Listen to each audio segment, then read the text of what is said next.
If you're a frequent visitor to this channel, you may well recall that my initial opinions of Mario Kart Tour were, well, a little conflicted. I enjoyed the simplistic take on the Mario Kart formula, but I felt that it was lacking in features and was probably just a little too shallow in regards to gameplay. That and the monetization system was a little off, to say the least. Well, ex-CNC Rivals community manager, Dance, suggested that I sign up for KartRider Rush Plus. The trailers and footage seemed promising, so I pre-registered.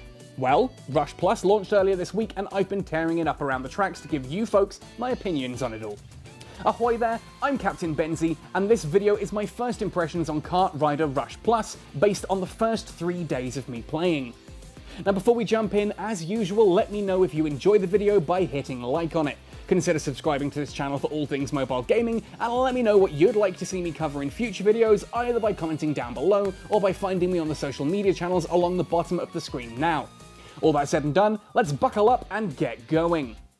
KartRider Rush Plus is the latest westernised installment of the Kart Rider series, and if you've ever played a kart racing game, whether that's Mario Kart, Crash Team Racing, Sonic Drift, Diddy Kong Racing, or something else entirely, you'll have a good idea of what to expect here.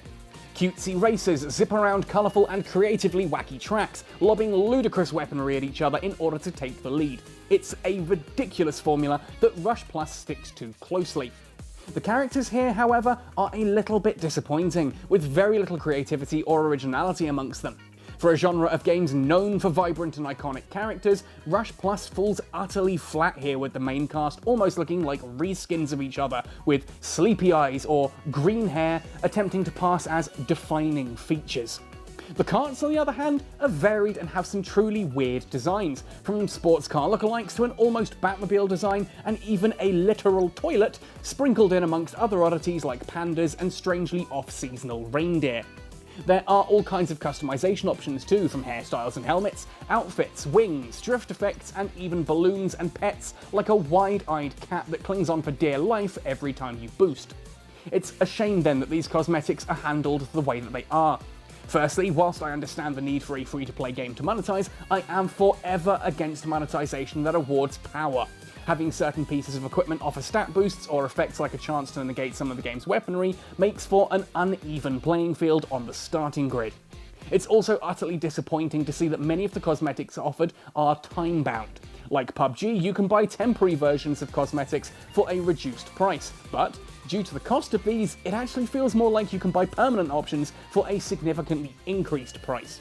I've also yet to find any of the premium currency, batteries, through standard gameplay, which is another monetization choice that I find disappointing. I am a staunch believer that absolutely everything should be available to all players, even those who cannot afford to buy in, as these players form your competition and community.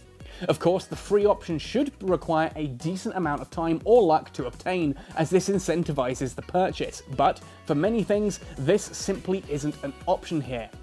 As is common of Chinese mobile games, there are also tons of menus and events with special limited time currencies that are ultimately one of those things that you either love, you hate, or you don't really have an opinion on. It's worth noting though.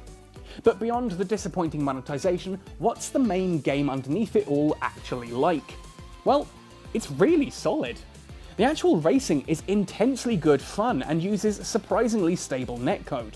Playing from Zimbabwe here to the European West servers had almost no issues at all, and the few issues that I did have were exceptionally minor hiccups. The tracks are of varying quality, ranging from straightforward and simplistic city tracks to bonkers fun lands of all kinds of weirdness. Even the town tracks, simplistic as they are, have a colourful and smooth art style to them, and are colourful and interesting enough to keep you engaged. There are equally charming forest tracks, zany factories, and even a strange witch's toy box track.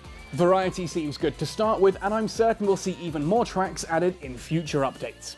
Weapons in the modes they're available in are an interesting mix too. There's nothing overly iconic, but the staples are all included, with banana skins to slip up those behind you, to homing missiles to tackle the folks up front. There are storms and shields, and even a hilarious portable fence, and whilst none of these are quite as iconic as the blue spiny shell or mushroom boost, they do all do their job nicely. As is to be expected, these power-ups definitely add a level of RNG to the game. On several races I've been in the lead only to be smacked with a chain of power-ups that locked me in place, ending the race towards the back of the pack. Equally, after a string of unlucky laps, I finished in first place after successfully blasting the opposition away at the very last moment. Some people love the craziness involved here, while others understandably lament how this removes some of the skill and replaces it with randomness. And that is why it is great to see that there are weaponized and non-weaponized game modes to cater to both sides of this fence, with time trials and challenges sprinkled in too. Speaking of skill, the game definitely demands a ton of it. Drifting is as satisfying as you'd expect, and rewards optimal drifts with nitrous boosts. You can also hammer your screen to build up small boosts when you're on the straights, and snaking is most definitely a strategy here, even explained, demonstrated, and drilled in the game's extensive tutorials and its licensing system. Now, I'm a huge fan of this license system. The game's multiplayer matchmaking is ultimately based off the level of your license. The higher your license rank, the more rewarding your races are, but the tougher your opponents are going to be. Upgrading your license requires you to pass a test so that you understand the level of skill expected in each individual bracket. This is a wonderful system that allows players to choose their own skill level, and I am all for this kind of choice. On top of the tutorials and the drills, the game also offers an inbuilt mentoring system, which is nice, alongside a whole plethora of other social options.